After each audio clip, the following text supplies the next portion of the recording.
Welcome to Switching On Electrified Skills, the podcast that sparks your curiosity and ignites your passion for a career in electrification. I'm Deepak Farmer. Join me on this electrifying adventure where I connect you with industry leaders, visionary education providers, and pioneers driving the electric revolution. Discover the world of skills, jobs, and community, gaining actionable insights, inspiring stories, and the latest developments. Welcome to another episode of Switching on Electrified Skills. It's our 15th episode. We've spent a lot of time raising the awareness of skills and the new future that we are all, driving towards. But, we rely on the audience here. Like and share and subscribe. We are, wanting to reach out to more and more people and raise the awareness of all the opportunities that are available in the electrification space. We're joined today by Doug Cook, who is the Director of Strategy and Flexibility from Ohme. And he'll be talking to us today about all the opportunities from a slightly different perspective than we usually have, from an energy storage and deliverable point of view. Doug, do you want to introduce yourself and your role? Yeah, thank you so much for having me, Deepak. Congratulations, 15th episode. I feel privileged. My name is Doug Cook. I am indeed a director at the moment at Ohme. I have the great privilege of leading a team there focused on effectively the future of electric vehicles and what we as a society are going to do with them. If I were paraphrasing my grandmother, she would say I'm a jack of all trades and a master of none. I started my career as an economist, worked as a civil servant, somehow managed to end up as a diplomat, longer story, worked in industry, went into the energy industry, to be clear, went into Ofgem, and then now find myself in this fortunate position of leading the team at Ohme. Excellent. And a little bit about Ohme. Sure, yeah. For the uninitiated, Ohme make and sell EV chargers, primarily, so electric vehicle chargers, primarily residential electric vehicle chargers, so 7 kilowatts. The company also helps customers optimize the use of those chargers. And by that, we mean helping chargers get the cheapest, greenest electricity out there in collaboration with suppliers and the requirements of the grid. So think of us as like technological enablers. Excellent. So let's go a little bit further back in your career, if not even earlier than that. What sparked your interest? What made you want to be part of this, sort of space? But also, you've worked from the government's perspective, and then you've worked as a diplomat. And there's so much to it. So, what has really been your journey from really early stage in terms of building your career? Gosh, that's an interesting question. If I'm being brutally honest, part of it is the fact that I come from a family of engineers. Mum, dad, brother, and sister, all engineers. And when I went to study economics, my dad said something to the effect of, well, that's not a real science, quote unquote. I joke. When I finished economics university, a lot of my peers in pre-global financial crisis days of financial services in the UK went into the City of London. I just didn't feel it was really for me. I was more interested in the environmental, the social. I was more interested in numbers because of the thing they do as opposed to numbers for numbers' sake. There's not a critique of friends who work in the financial services world. It's just for me personally, I was more interested in something practical. And so I've made my career, I suppose, at the cusp of, or the nexus of what's commercial, economics, my thing, but also what's technically possible. And then what policy or regulation you need to enable that and where it's going and how and why across a bunch of different markets. Why the diversity of roles? I have been asked that in job interviews too. I've always thought of that as a strength. I might, if I was being slightly arrogant for a moment, even think of it as a superpower. I have the privilege of having been in these different environments and these different contexts. And so I can more readily empathize perhaps with what's going on and the motivations of different stakeholders. I've always found that a benefit, at least. Particularly, with regards to, being in government and, sort of the early stage in your career. How have you seen things change over that time period? Because we've seen, the emergence of obviously electric vehicles, but with an agenda around being more cleaner, more environmentally friendly, and targets being set at various places, but on an international space as well. And how has that changed over that time of your career? How's that emerged as a primary thing? Another fascinating question. I think different people in the industry would have a view as to whether the government, or any government for that matter, is a leader or a laggard. Some people believe that governments come in when the market has not delivered, when markets are failing in some way. And some people believe government comes in when change is required to society to drive the market in a particular direction. I think what I've seen in the over 20 years in my career is a sequence of governments and leaders, both in the UK and in overseas countries I worked in as well, that have taken quite different approaches to this. Some see climate change as an existential threat that needs to be surmounted, overcome. And so policies in that sort of direction in the UK that people will know and understand are things like the feed-in tariff. So why did we see a boom in solar PV in the UK? Well, fundamentally because the government put a pricing structure in place that made rooftop solar commercially viable for households, for people all over the country, right? And then different governments, different leadership structures, different economics meant that over time that was changed and adapted. And then you've seen the rise of energy efficiency measure support. You've seen the rise of electric vehicle support. These things wax and wane. What government tries to do is to get ahead of the curve, to provide the support when the technology is nascent, and then step back when, as they'd say, the surfer's riding the wave. That support's no longer needed. And the risk or the challenge is if they step back too soon, it effectively accidentally squashes an industry. And if they stay on too long, the industry is just printing cash and effectively overheats. So it is a tricky balance to strike. And then within different countries, they have different approaches to that. So I have had the privilege of working in the UAE in the Middle East, for example, which is effectively a benevolent dictatorship. I mean that with all the respect.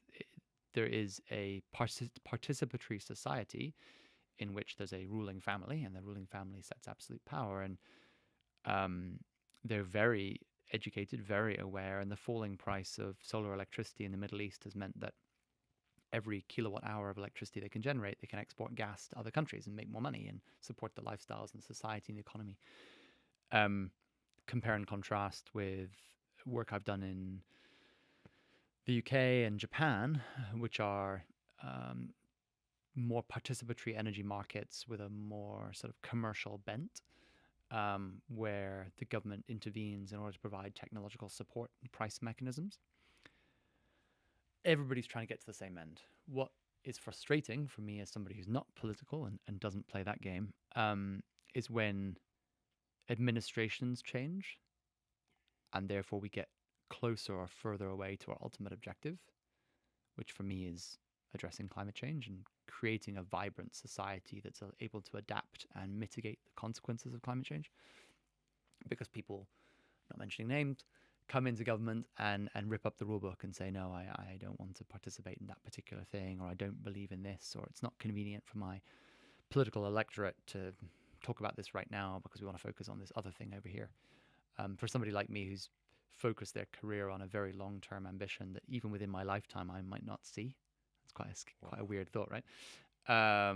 It's frustrating and depressing when a short-termist politician steps in and says, no, I want to do this other thing. But yeah, it's been a fascinating ride, and through it all, there's the constant drumbeat of what's economically viable. I think if you were to talk about solar PV when I started my career, there was a few hippies who had it. There was a couple of universities who had display installations on their roofs. I think actually Coventry might have been one of them. Hat tip, but it wasn't a widely understood technology. Now, if you happen to be fortunate enough to own your own home and you happen to have the roof that would accommodate it, solar is a pretty good commercial option for a lot of homeowners in the UK. And to have seen that evolution in the technology is amazing. And now we're seeing that in electric vehicles. That's really amazing. I mean, with regards to, I can hear it in your voice, the passion that you have and the massive targets that you've set yourself. And I guess, the last few years, you talked about technology and the government's, desire to sort of, look at nascent markets and try and, really be on top of it. But over the last few years, we've seen, well, the last 10 years, we've seen a really rapid acceleration in digital technologies, Mm. quite outpacing how quickly you can address them. And obviously with, your organization, it's obviously emerged as part of a solution. And I know that you're quite technologically focused. Tell me a little bit more about the emergence of Ohme and how it sort of has brought itself to the market. Yeah, absolutely. I'm happy to. So Ohme hasn't existed that long, and it's really um, ridden, I suppose, two concurrent waves. One wave is the availability of electric vehicles themselves, i.e., there's only so many chargers you need if there aren't that many cars on the road. And the second is the rapid fall in the costs of communicating with something remotely. And what do I mean by that? This is the digitalization you're referring to. It is cheaper year on year to communicate with a smart device in someone's home. It is significantly cheaper this year than it was last year, and significantly cheaper last year than the year before, etc. So we're on quite a steep downward curve. Not Ohme necessarily, but society. And therefore, Ohme has been fortunate in that it's brought together highly capable engineering colleagues, for which I can take absolutely no credit, who are able to make a brilliant EV charger with the fact that we can control that thing and we can communicate with it relatively affordably and very reliably, thanks to 4G networks, 5G networks, etc., in a way that was impossible to even conceive 10 years ago, at a price that makes it viable to control that thing to help the homeowner. And simultaneously, and again, this is a function of lots of things, COVID and the adoption of apps and the adoption of the use of our phones for everything, we can communicate with customers and we can build trust, which is really the critical commodity we're talking about here is trust, by the way. We can build trust with the customer and we can say, yes, that electric vehicle might be one of the more expensive things you'll ever buy in your life, but we will take care of it and we will make sure that it's charged as cleanly and sustainably as possible, subject to your needs and your requirements. And it's very customizable. And again, technology's hugely enabled that, and how people think and feel about these assets. Concepts like the sharing economy, concepts like the ability to set and forget. I want my EV charged to 80% by 8 a.m. And then you go put Netflix on.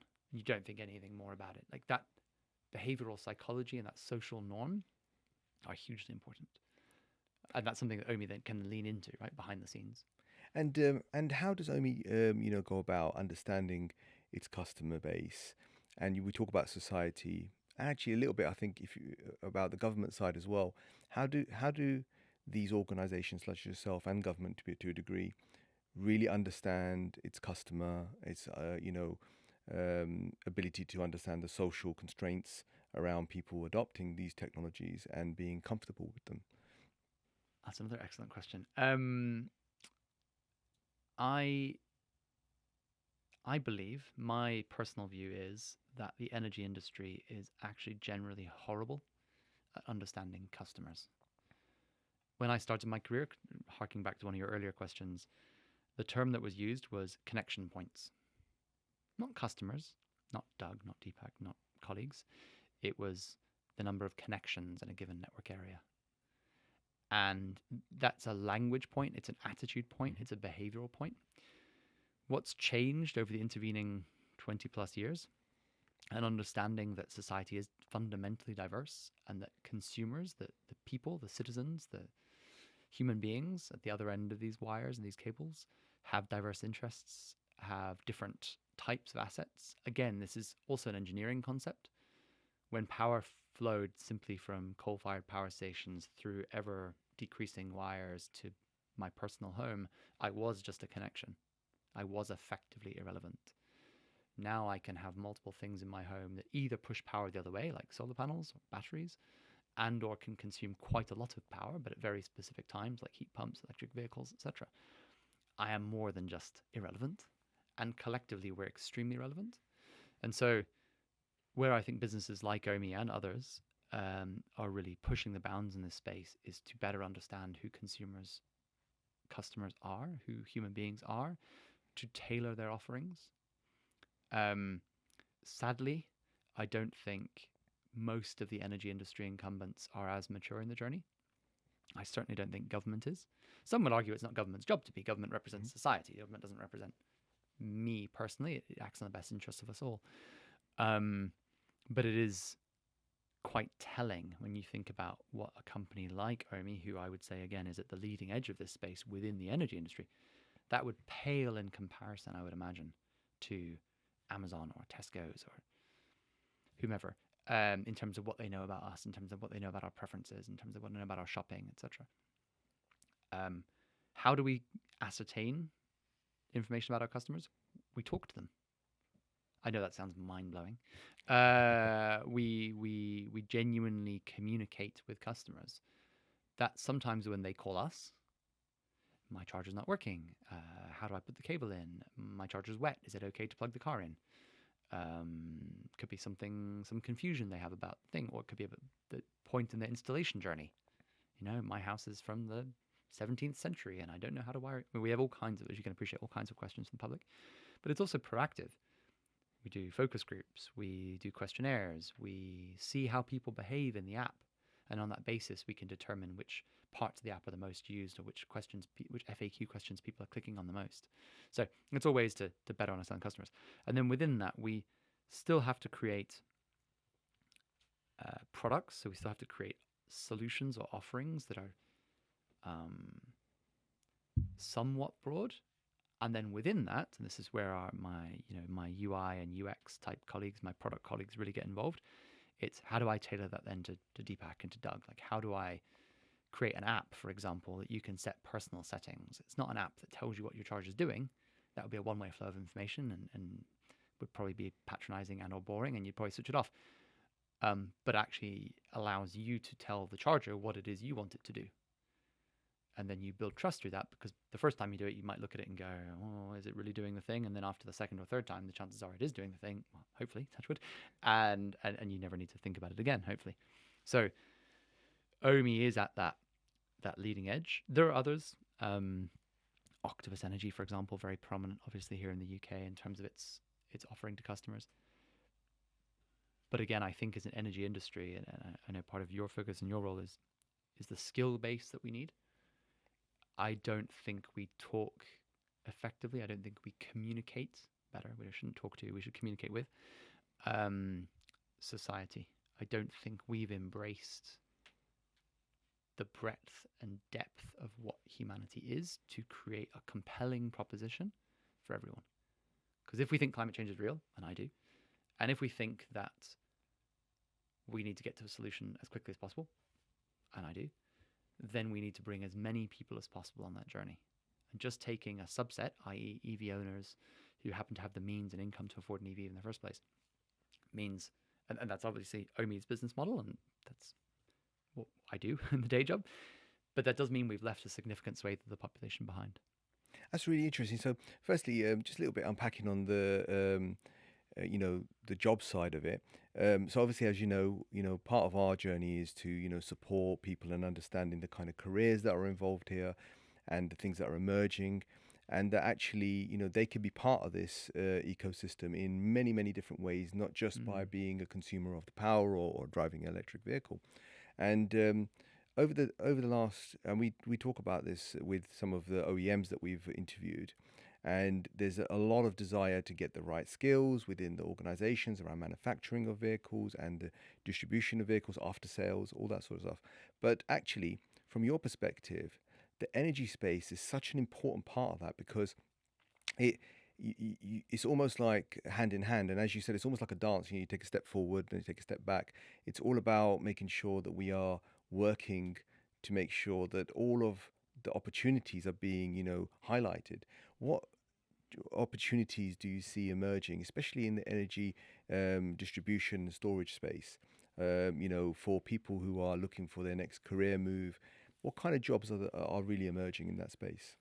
I think about this sometimes as I put jobs in the market myself, as I recruit and build a team. When I started my career in the early 2000s and you worked in the energy industry, you were either an economist or an engineer. And 9 times out of 10, you were an engineer. And within that, you might be a mechanical engineer or a power systems engineer. But if you weren't an engineer, you were probably a second-class citizen. That's an in-joke from my friends from back in the day. In the 2010s, you saw a bit of diversity coming in. Global financial crisis meant that people from the financial services industry who brought some more of a commercial mindset, some technologists, some entrepreneurs started entering the market.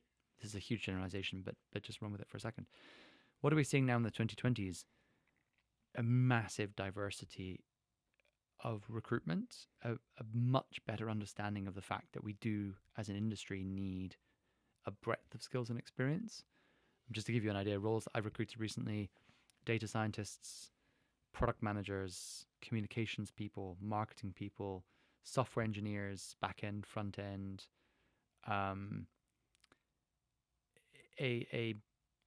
a far broader concept of a thing called an engineer. So even within power systems, there's specialists now in the digital side of things, a specialist in the systems side of things.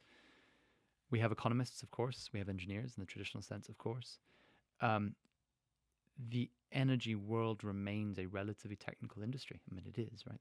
That's a thing. But within that, we have become more self-aware about the fact that we need to communicate effectively, the fact that we are B2C, the keyword, right? We're consumer-oriented, public-facing.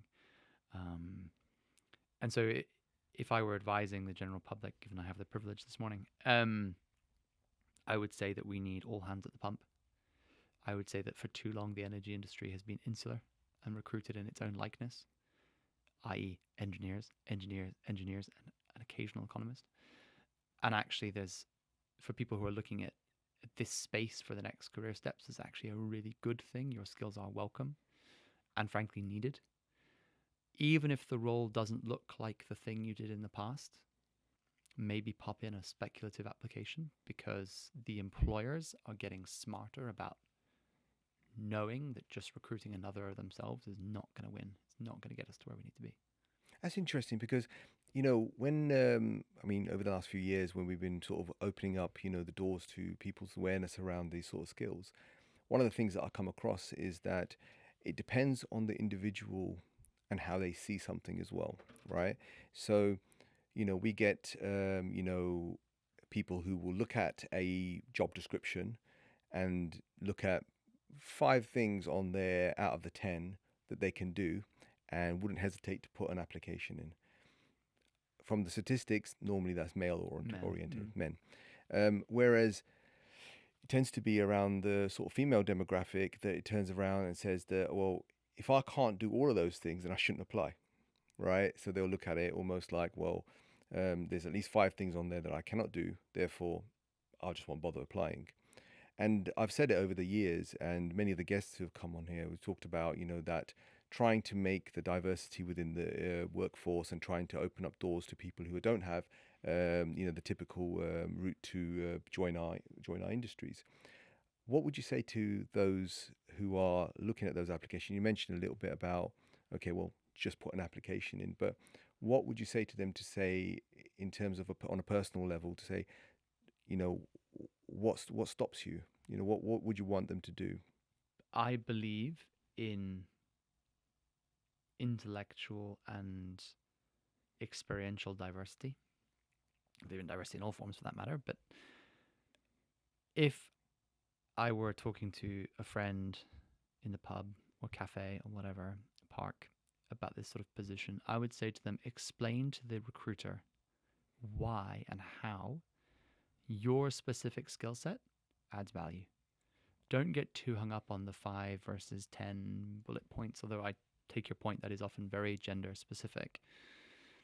But please help educate the recruiter, myself included, as to the value you would bring and how. And most capable leaders that I know, at least, the very minimum that I respect, would recruit on the basis of aptitude and attitude over a tick list of do they or do they not do the 10 things. Why is that? Because this space is incredibly fast moving. We're in 2025. We're supposed to be at net zero in the power system by 2030. I can't stress this enough. It is all hands at the pump. And if you or a colleague, a person, a friend were making the argument to me as to how you would add value, the fact that you've taken the time and the effort to do so, the fact that you've shown the initiative, for me speaks volumes. And if you acknowledge in that letter that you do the 5 or 3 or 1, but you'd add value in the following ways, and this is why you put an application, I'm not going to discard it. Now, of course, I'm not every recruiter. I can't speak on behalf of everyone else. But I do think that's a widely held view within senior leadership in the industry. Executives in the energy industry are aware that we need to change to get to the end. They're not necessarily always sure how. And I actually think candidates, human beings, people, can help on that journey. And one thing we never see on a job description is the idea of aptitude, right, and attitude. We don't see, it's probably somewhere in the description, but probably further down. And I've more and more that I speak to guests like yourself, it's actually such an important part of the recruitment. And we talk about working with a team and being innovative and being able to explore your ideas. What would you say to the idea, and this is really just in your thoughts here, that we need to educate the people who are listening to this who are recruiting, but also from an HR perspective, that the recruitment process has become almost same old, right? And what would you say to them as a way forward to try to, really dive into maybe being disruptive to the recruitment process itself even? Wow. If any recruiters out there know me personally, don't hate me for this. That's another fascinating question. I agree the recruitment process is a challenge for everyone involved. As someone who is doing the recruiting, as in by agencies and directly, if I put aptitude and attitude on a list, everybody says yes. Not necessarily true. Everybody says yes because everybody would like to think they have the aptitude and the attitude, whether it's truth or not, whether it's that point in their careers or not, whether it's the thing they want to do in that instant or not is actually by the by. It's something which is almost impossible to test, almost impossible to judge until you meet the person face to face. So in my naiver early days, still a little bit naive, I would put things like that on job descriptions and everybody would just tick the box. For a recruiter or a headhunter or a recruiting agent, a person who's an intermediary effectively between me, the employer, and the future colleague, of course they're going to say every single one of their candidates has incredible attitude and incredible aptitude, because otherwise it would be rude and patronizing about the candidate. And so again, it's not in their interest to have something like that on the job description. Why is that a shame? And why is that not working, to paraphrase your question? Because it means that nowhere along the journey has the candidate actually had the opportunity to show. The only place I think that can come from is a more organic approach from the individual. So what would my advice be to headhunters and recruiters? Encourage the candidates that you're putting forward into selection processes run by me and many colleagues to have thought about in advance their creativity. And I don't mean in the sense of their ability to sing a song or draw a picture. I mean in terms of their ability to connect the dots between the things they've done in the past and the things they're going to do for Ohme or for whomever they happen to be interviewing for. Because that shows that degree of attitude and aptitude that I can't ask for and the recruiter intermediary can't encourage. All too often in the coaching interviews or coaching conversations I've had from headhunters before an interview, and yes, of course, we've all been there, they say, oh, yeah, make sure you check the website of the company and make sure you understand what they do and make sure you understand their business model. And here's the LinkedIn profile of the person you're meeting. That's all great. That's fine. And that's a hygiene factor. That's basics, right? Please do that, because otherwise in an interview, you're going to look foolish. But in my opinion, the difference between a great candidate and an outstanding candidate is where the candidate themselves, because they're literally showing that attitude, they're literally showing that aptitude by making that next intellectual step and saying, great, I understand myself, I'm self-aware enough to understand how I'm going to contribute to you, and I can explain that to you. Rockstar. Awesome. No problem. And the fact they haven't got those 5 bullet points fades into insignificance. That's such an important, way of looking at things, and I think that that's where some of the misconceptions come from. We see when we talk to candidates sometimes, and we see, okay, well, we say, we've got to show you're creative, and you get all sorts of CVs that are decorated in all sorts of different ways, and they've just completely missed the mark in terms of what we mean, right? When we say Yeah. show your creativity, because we know that in the current recruitment process, the CV situation is a barrier, right? You've got AI systems now, Yeah. disregarding CVs. You've got it's not giving the opportunity for candidates to show who they really are. And as you know, as you said, the organic version of that is in an interview, and by that point, you're almost at the final stages of the recruitment process. When you talk about showing your creativity, are we talking about talking writing a cover letter in a more meaningful way, right? Or are we talking about showing something on the CVs that is more than just the role, right? I say that there's so many superstars out there, right? That on a day-to-day basis are making all sorts of crazy decisions just to make their life work, right? And those skills that they've gained, but how do you project that in a CV, or even try to? You're sort of leading the witness. It makes it a little bit easy to just agree. You're absolutely right. So, starting with the cover letter, you might be doing 40 applications. You might be doing 50 applications. I have been there. I empathize deeply. It's horrible. But I actually think you'd be better off doing 5 well than 50 copy paste and getting frustrated because you didn't even get interviews. The cover letters that I'm likely to want to read actually say something about the role. They draw, again, it's that connecting the dots. It's that ability to understand the motivations. Why would I have put that job description in the market? What am I trying to do? And then to reflect upon themselves. What skills and expertise do you have? And it could be from shelf stacking in a supermarket. It could be from being a chartered accountant. That's actually, ironically, less relevant. It's so what?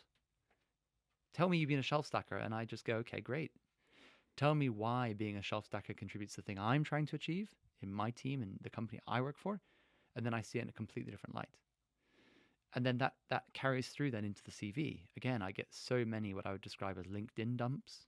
It's literally like someone's taken a screenshot of their LinkedIn, run it through an AI generator, and they've produced a CV, and it just means nothing. It tells me nothing about the person, and critically, it's not relevant to me. So brilliant, you worked in Aldi. I mean, literally great.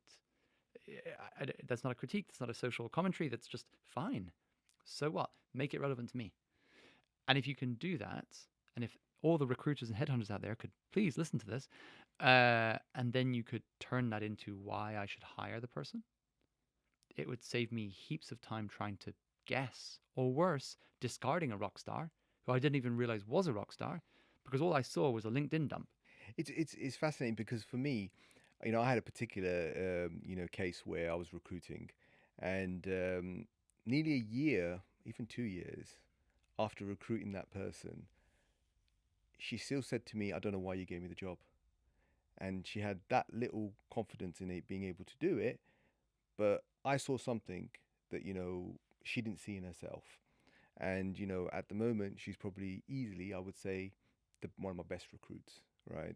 Fantastic in everything she does.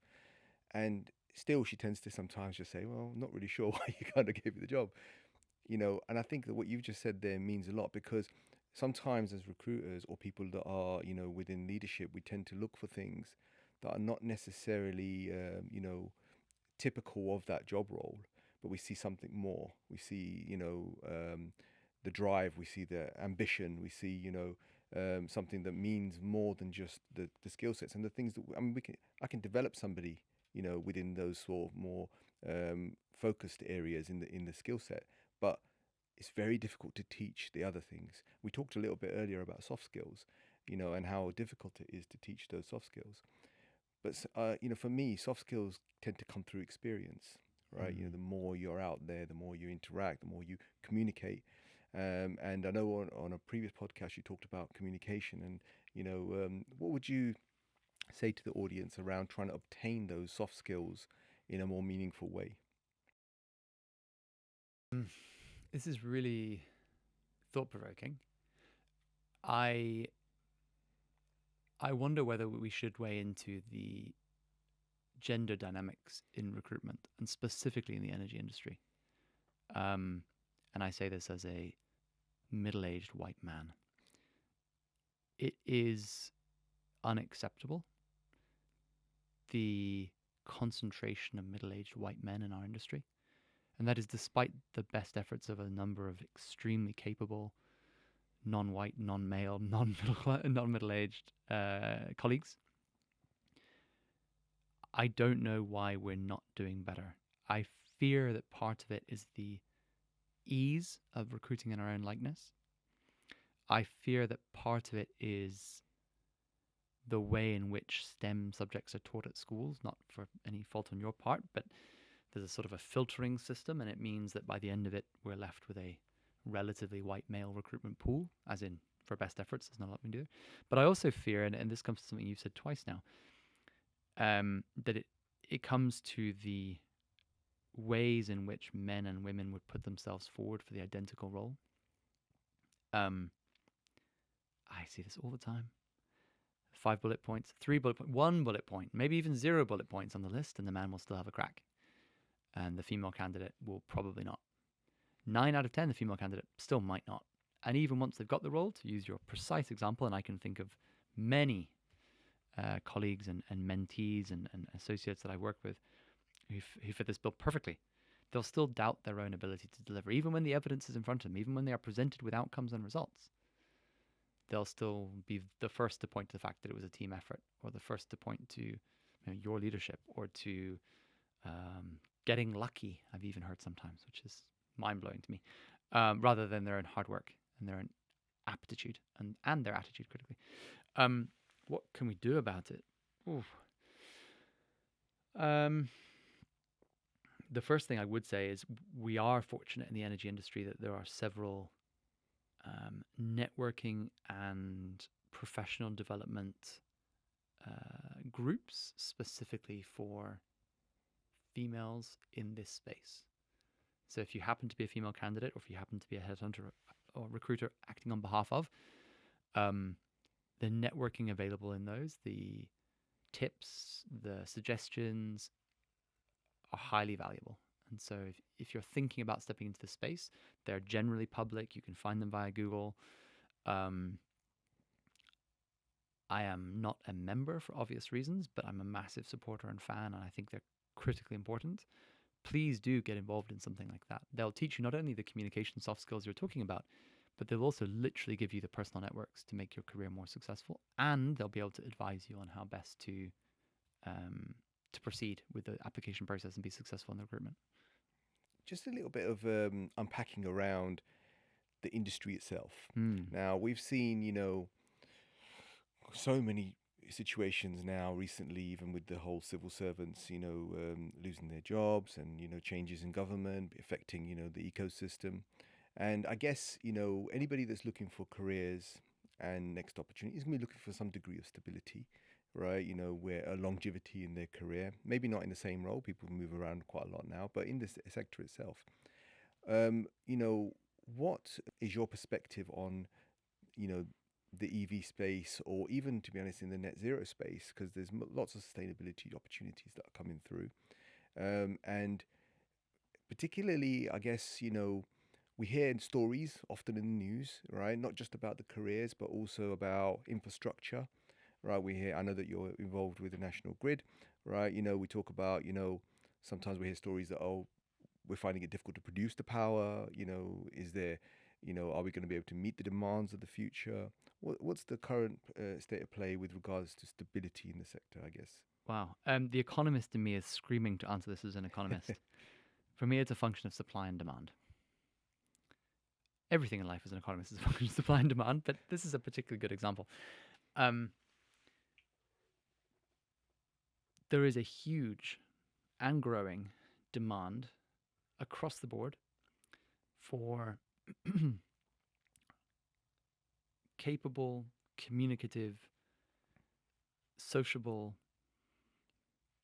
personable colleagues in this space. The word sustainability was not a university course when I went to university in the early 2000s.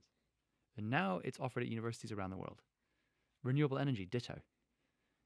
Power systems engineering was, but the specific focus on renewables, the specific focus on climate change, it it was somewhat fringe at best. And now it's common.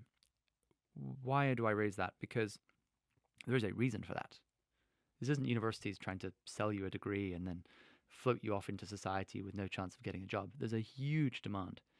So from a demand and supply perspective, demand significantly exceeds supply, which means you're stepping into a extremely interesting, very hot button place with lots of opportunities, no matter what your professional background, no matter what your personal tastes are in terms of working environment and stability. However, with great change, with great disruption, comes great volatility. Again, this isn't teaching the audience anything new. You could look at social change throughout society, throughout history. There will be winners and losers. I'm not Nostradamus. I don't bet. I don't place bets. But I can observe that there will be companies that do better and do worse. There will be departments within government that exist and then one day don't. I've been there. I've got first-hand experience. A person who's stepping into this world has to see both the short-term challenges and the long-term benefits. Long-term, you're stepping into an industry with huge opportunities. Short-term, you might work for 5 different companies in the next 20 years, while your friend, your mate, the person you went to university with, the person you went to school with, whatever, is just plodding along, doing their thing in a particular company. And there's nothing wrong with that. But you've decided to step into an industry that is going to change the world. That is hugely important. I respect you deeply. Well done. You've made the right life decision. But with that comes the uncertainty of the fact that you might be working in multiple different organizations. Lean into it. Embrace it. That diversity gives you a huge power, a superpower, as I said at the very beginning, of being able to give those different perspectives. I'm proud of the fact that I worked in lots of different places.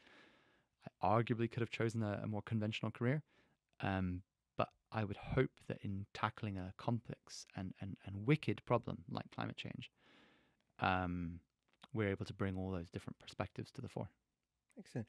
So we never have enough time with these things, but there are a couple of questions that I just want to sort of, ask. And the reason being is because when we spoke before, we talked about, accessibility, right? Mm. And, it's quite dependent on, what people can do within this space, not just from a career point of view, but actually careers, I believe, are, as the economy, it's about making sure that the ecosystem is quite vibrant and jobs are created within it as well.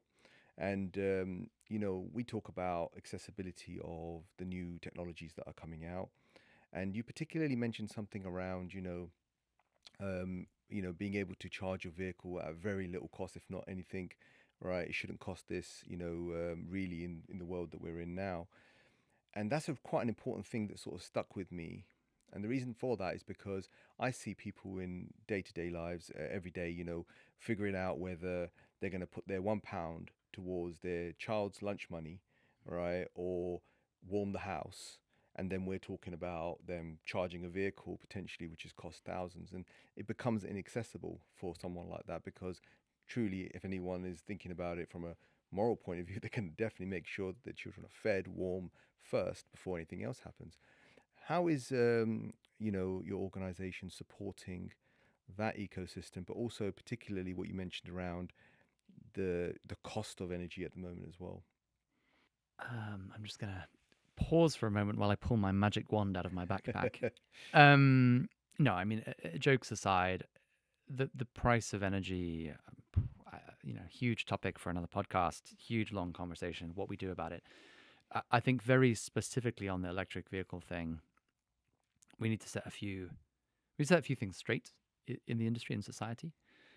If you drive the average number of miles in the UK, which is some 5,800 a year, and some people will probably write in saying they drive more and some people write in saying they drive less, but either way, if you have a vehicle at all and you drive, the average is 5,800,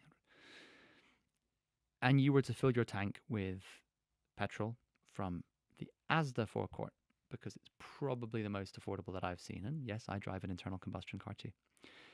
It will cost you somewhere in the region of £450 to do your 5,800 miles. Maybe a bit more, maybe a bit less, because it depends on the model of car, etc. There's a lot of variables. I'm making huge assumptions here.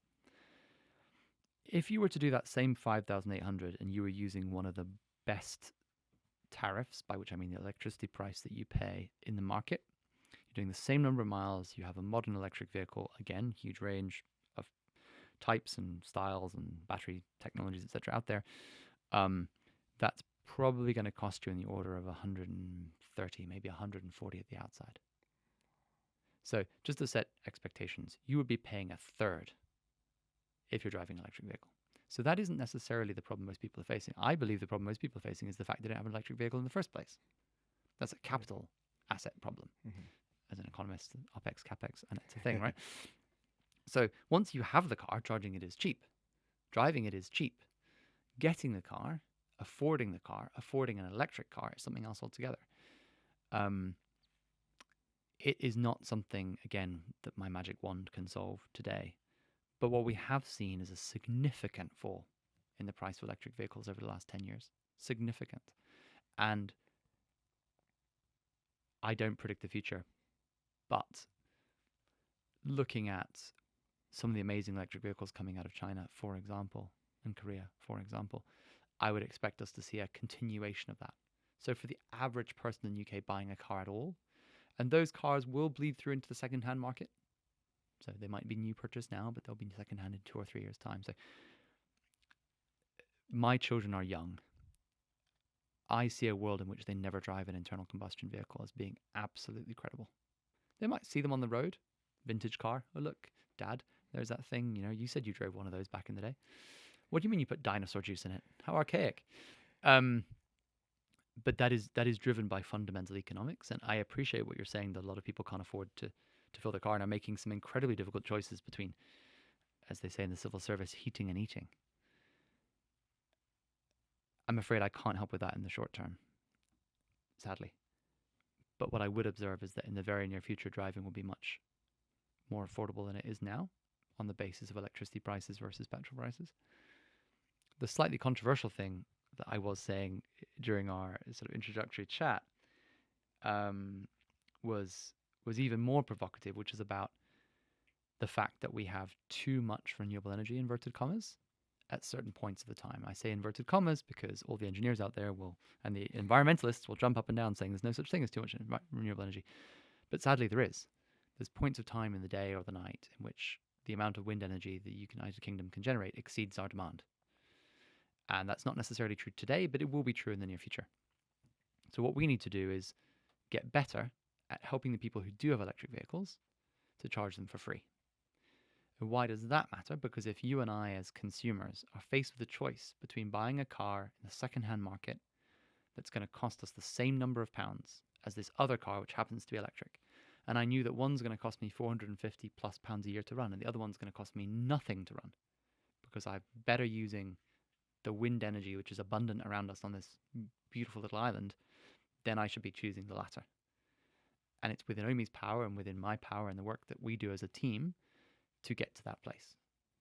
I think that's a really good note to finish it on. But just, firstly, thank you for joining us, and I think that we're going to have to probably do another one because we really didn't get all the questions that I really wanted to answer. But thank you again for the time. I hope that, that magic wand that you have, actually, wave it and it makes the reality that, you see in the future. Right. And thank you again for joining us on Switching on Electrified Skills. Sadly, don't have the magic wand yet, Deepak, but thank you very, very much for having me. And it's a great honor to be here in your 15th episode. The magic wand actually is the people in the audience. It's the people who are more creative, more intelligent, and have skills and experience from other industries they can bring to bear that will get us to that point. So hopefully they all hear this and apply for a job in this space. Thank you for joining me on this electrifying episode of Switching on Electrified Skills podcast. Together, we'll shape a future that is powered by electricity. If you would like to learn more about electrification and explore courses and jobs, please visit ershub.co.uk or connect with us via social media channels. Thank you once again for joining me today. Until next time, keep charging ahead and unleash the full potential of your electrifying skills.